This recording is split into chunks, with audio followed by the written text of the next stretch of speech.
Millie Weaver reporting for Infowars.com. I'm here in Phoenix, Arizona, where just this last weekend, the Freedom Force International Group held a conference here on the subject matter of climate change and the inconvenient lie that's being perpetuated by the mainstream media and other people, such as Al Gore, that man is responsible for climate change and that we need to all hurry up and take action in this. Well, Donald Trump just met with Al Gore, and we have all these mainstream media leftist outlets touting that Donald Trump is going to veer from his campaign pledges and keep some of these regulations on the basis of man-made climate change. The bulk of the time was with President-elect Donald Trump.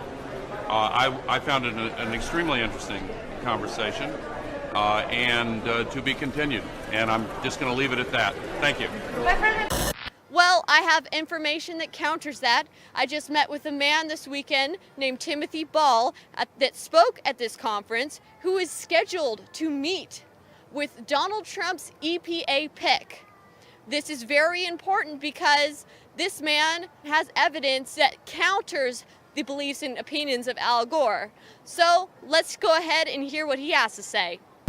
You're scheduled to meet with Trump's advisor soon, isn't that correct? Yeah, well, one of the things that about 25 years ago, appeared before Congress on the climate issue, and I was also invited to speak at a place called the Competitive Enterprise Institute. I met a Myron Ebell, and then at the Heartland or climate conferences around, I met him several times. It's about a month before the election date.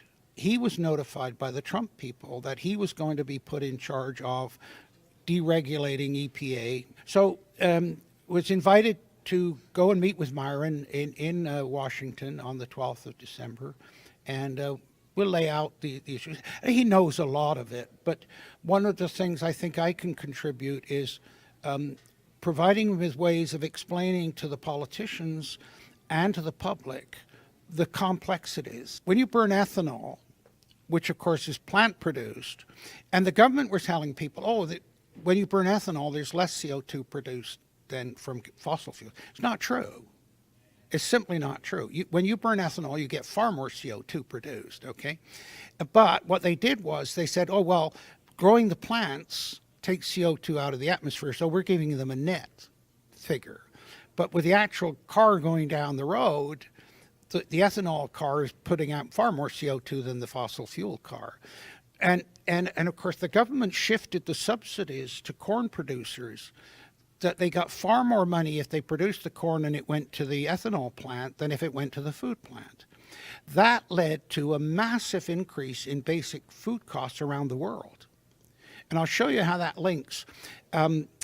When corn is basic and the price went up, all of the other basic food supplies went up. That led to food riots in Egypt. Okay, Obama said, oh no, that's Arab Spring, that's democracy. No, it wasn't. There was the food riots. Wow.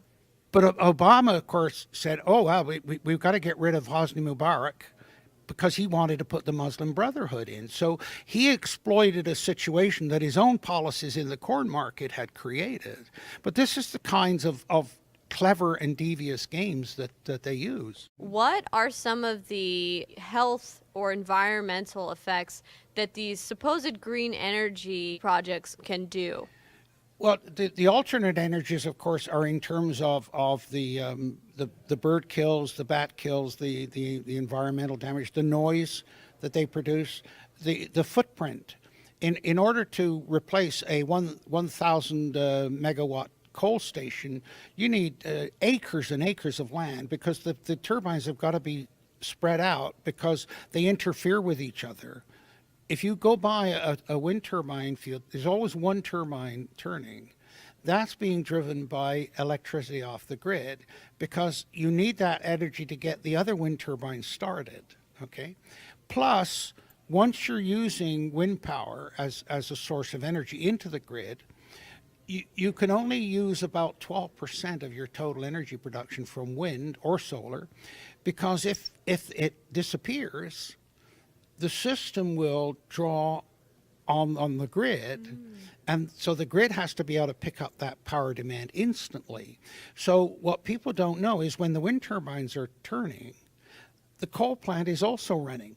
So again, this goes back to this problem of doing proper cost-benefit analysis. And that is just missing in every phase of this whole environmental scam. And that needs to be looked at. And particularly if it's a project like a wind project, the government don't want to hear about the problems with it. They suppress all of that. But there are so many side effects. One of the things that's concerned me for a long time is noise pollution in our atmosphere. Like I have artificial ears because flying without proper hearing protection, but the noise issue and its ability to excite the cells and trigger all sorts of reactions, it's obvious that there's a problem. The biggest climate events that affect humans and animals are floods and droughts, and droughts in particular. And in the U.S. here, virtually no research done on that, and yet those are huge issues. Water resources, the quality of water. I mean, you saw the Flint, Michigan situation. That's criminal in today's world. But the water issue, it to me is another one that simply has not received attention because of the focus on the global warming issue. Are you going to advise for him to kind of defund some of these different green energy projects? You withdraw the funding, the whole thing dies. If there was anything in it, and there was some money to be made in it, then private industry would step in and fill that need right away. But the fact they haven't proves that there is nothing. Trump is not going to ignore regulations. I mean, he's actually said it. He said we can't get rid of the EPA completely. We do need to look after our planet. We do need to deal with pollution and so on. But there are so many other issues that are complete non-issues that if we took that money and spend it where it's needed, we could be far more effective. And of course, that's the whole idea about a business person is how do I spend my dollars most effectively? And so that's what I'm hoping to be able to do is say, look, you don't need to spend money here. CO2 is not a problem. And therefore, the money you're spending there, which is about $70 billion a year, can go to some other, for example, clean water supply in every city in America, in every community in America.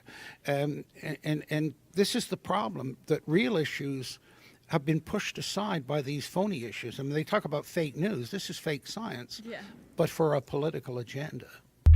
The concerns that these media outlets are perpetuating that Donald is going to veer from his campaign pledges are simply inaccurate, and it's just to try and make Donald look bad in any way possible. Just more fake news from the mainstream media. This is Millie Weaver signing off for Infowars.com.